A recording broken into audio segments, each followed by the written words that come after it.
क्रमात आपल्या सर्वांचे स्वागत आहे. मी खाजाभाई बागवान मागील काही दिवसापासून हा उपक्रम करत आहे. तर पहिल्या उपक्रमासाठी आपण खूप खूप शुभेच्छा दिलात, त्याबद्दल सगळ्यांचे आभार. आज दुसऱ्या उपक्रमात आपण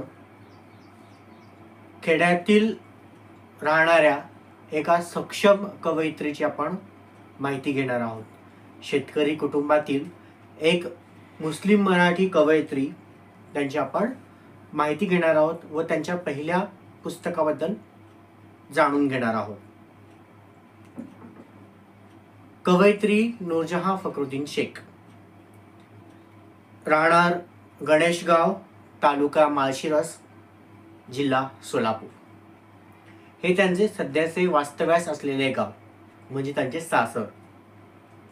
त्यांचा जन्म लुमेवाडी, तालुका